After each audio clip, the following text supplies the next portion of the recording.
Saya kira memang perempuan itu memiliki kekuatan yang Luar biasa. di Ya. mana saya setuju Hmm.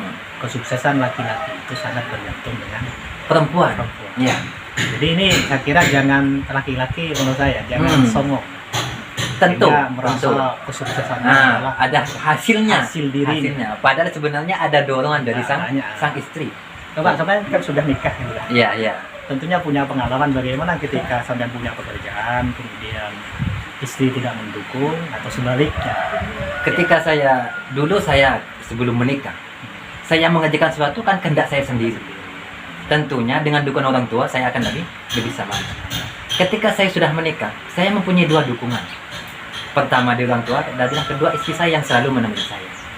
Ketika saya ingin mengerjakan sesuatu, akan tapi istri saya atau bahkan orang tua saya itu merasa berat, maka saya pun akan lemah. Meskipun saya sudah melakukannya di tengah jalan. Akan tapi pekerjaan itu meskipun belum saya kerjakan, akan tapi istri saya mendukung, lebih-lebih orang tua juga mengetahui dan mendukung, itu saya akan lebih semangat. Meskipun itu hasilnya belum ketahuan. Ya, makanya ya kembali ke tadi bahwa sebenarnya perempuan itu punya Kekuatan. yang luar biasa. Mereka terkenal dengan makhluk lemah. Akan tapi nurani mereka ternyata lebih kuat daripada lelaki. Buktinya apa? Ternyata banyak lelaki, diingkari atau tidak, itu justru tunduk pada wanitanya. Siapapun itu.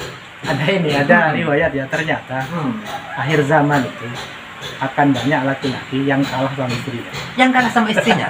Dan memang kenyataannya betul. Kalau dulu kita jarang melihat laki-laki menggendong anaknya, sekarang justru itu menjadi hal yang lumrah.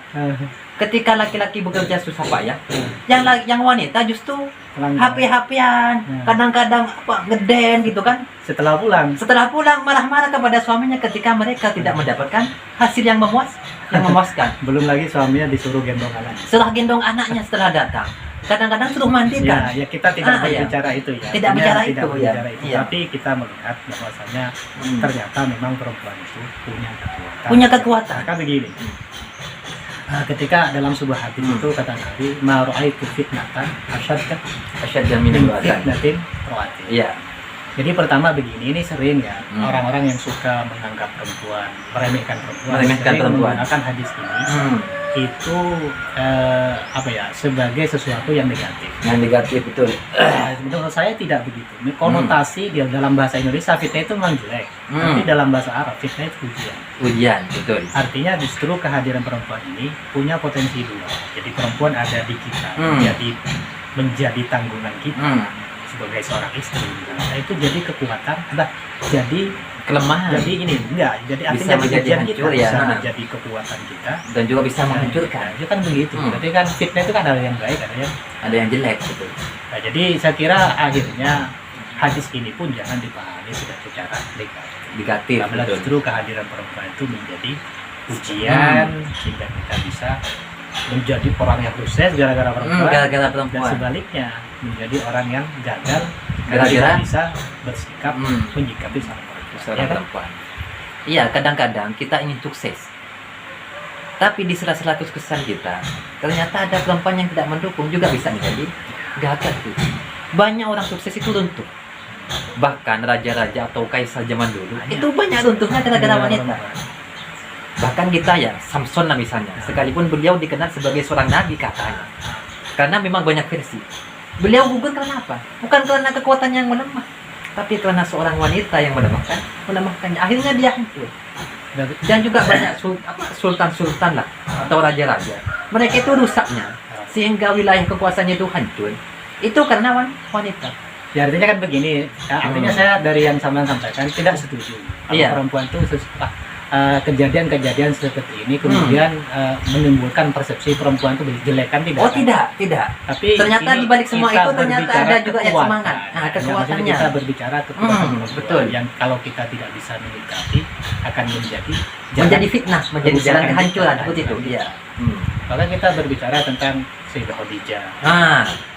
Kalau saya katakan Islam ini berkembang, itu peran Sayyidah Khadijah sangat besar, luar biasa betul. Termasuk perjuangan Sayyidina Ali juga. Kenapa beliau masih kuat menjalaninya? Kenapa? Karena ternyata beliau mempunyai istri yang memang benar-benar terima akan keadaan. Namanya Sayyidah Fatimah. Sayyidah Fatimah itu. Sayyidah Fatimah tetap menerima keadaannya. Iya. Sayyidina Ali meskipun ternyata serba kekurangan setiap harinya. Begitupun juga dengan Nabi, ketika beliau hidup dengan semua keadaannya yang luar biasa, dengan kekayaannya Siti Khadijah yang luar biasa waktu itu. Setelah beliau diangkat oleh Allah Ta'ala sebagai Rasul, maka Siti Khadijah mewakafkan semua hartanya demi Nabi, demi dakwah Nabi. Itu perjuangan yang sangat luar biasa. Artinya kan Iya. begini, kalau kita katakan sumbangsi tersebarnya Islam itu banyak Tidak terlepas dari Siti Khadijah. dari sini. Seandainya Siti Khadijah tadi itu tidak menggelontorkan hartanya, seandainya secara akal ya, ini bukan masalah apa skenario Tuhan, tidak ya, tapi secara akal misalnya tanpa pelajaran situ tentunya akan lebih melambat. Sayyidina Ali pun, Sayyidina Umar pun, sekalipun dia itu kaya raya, dia itu tidak menggelontorkan semua hartanya. Beda halnya dengan Sayyidina Khadijah. Ini bukan membeda-bedakan. Aslinya ini totalitasnya kepada Nabi, karena beliau memang mengetahui Nabi dari awal. Berbicara ya kekuatan seorang perempuan. Iya. Maka kita mungkin tidak asing cerita Sayyidina Umar yang Sayyidina Umar pernah dimarah-marahi oleh istrinya kan. Iya, betul. Kita kalau berbicara Sayyidina Umar tuh kan kayak serem. Serem. Sosok yang luar biasa. Luar biasa. Padahal pada kenyataannya ya. Karena ada seorang yang itu tengkar dengan istrinya, sudah tidak bisa ini juga berbicara orang yang sudah tidak bisa meladeni istrinya. Iya. Mau curhat ke Sayyidina Umar, Sayyidina Umar dimarah-marahi. Buruk, gagal ya. Karena Sayyidina Umar sendiri kok dimarahin. Seorang khalifah dimarahin istri, betul. Sayyidina Umar kenapa buat seperti itu? Ya karena beliau tahu, ngerti bagaimana menyikapi perempuan. Istri saya sudah capek-capek masak, sudah seharian ngerawat anak-anak saya. Maka saya mendengarkan agar dia puas. Tujuannya Sayyidina Umar seperti itu. Pada kenyataannya, zaman sekarang kata saya tadi, kok ternyata banyak laki-laki yang menggendong anaknya. Ya ini dari mana? Artinya memang sudah menemah laki-laki. Ya seperti itu kan. Ini berbicara fakta nih. Sayyidina Umar tidak memarah istrinya dan tidak merawat istrinya. Alasannya karena ini. Karena istri saya sudah capek merawat anak saya. Istri saya sudah capek masak. Akhirnya beliau mendengarkan saja, mungkin dia lagi capek. Begitu. Akhirnya dia agak melawan. Sekarang suami sudah kerja, masih suruh merawat anak, ini sudah capek ini. Ini kelihatan zaman sekarang lah ya. Ini bukan Sayyidina Umar, jadi tidak ada Sayyidina Umar lagi sekarang. Iya. Luar biasa ya. Luar biasa. Sisi positifnya ya, kekuatan perempuan misalkan perempuan tuh punya kekuatan seperti Nabi Zakaria ya, istrinya di umur yang sudah tidak produktif ternyata bisa punya anak karena kekuatan seorang perempuan itu. Sayyidah Maryam yang bersemedi dalam tempat ibadah sehingga menjadi tempat yang barokah, dan disitulah kemudian Nabi Zakaria berdoa dari seorang perempuan luar biasa kan? Artinya begini lah, kita ini jangan sesekali-kali meremehkan, tidak boleh. Makanya artinya dari cerita sampean tadi Sayyidina Umar gitu kan, itu kan menunjukkan kepada kita bagaimana seharusnya kita bersikap kepada seorang perempuan, dan sikap positif terhadap seorang perempuan itu menunjukkan keluasan keilmuan seseorang, keluasan pemahaman keagamaan seorang. Sehingga orang yang bersikap intimidasi terhadap perempuan, salah deskripsi itu berarti nggak paham, salah. Menurut saya memang salah. Kenapa? Karena pada kenyataannya, kita itu ketika istri kita marah, terus kita melayani, ini tidak akan menjadikan mereka baik.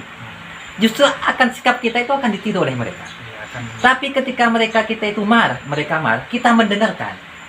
Setelah itu kita ajaklah ke kamar dan kita beri solusi. Nah itu baru benar, ini bijak. Tapi ketika kita marah, terus kita melayani kemarahan mereka dengan kemarahan yang sama, ini tidak akan pernah selesai. Bahkan akan menjadi besar. Makanya seperti ini ya, seperti perempuan yang sudah akhlaknya jelek saja, jadi pintu kebaikan. Pintu kebaikan. Seperti itu di ayat tu'ashiruhunna bil ma'ruf. Tumuhunna. Kalau kita melihat sesuatu yang tidak baik dari istri, maka sabarlah. Ya. Antap syai'an wa yaj'alallahu fi khairan katsira. Betul. Ternyata disikap tidak baik istri itu menjadi sumber kebaikan kalau kita sabar. Benar, ya. Jadi ini menjadi sumber kebaikan kalau kita tidak melayani dengan sikap jelek seorang istri. Akan tapi kalau kita melayani jelek seorang istri, karena kita menjadi imam, itu akan menjadi tuntutan bagi seorang istri. Loh, sampai juga melakukan semacam ini kok nuntut saya.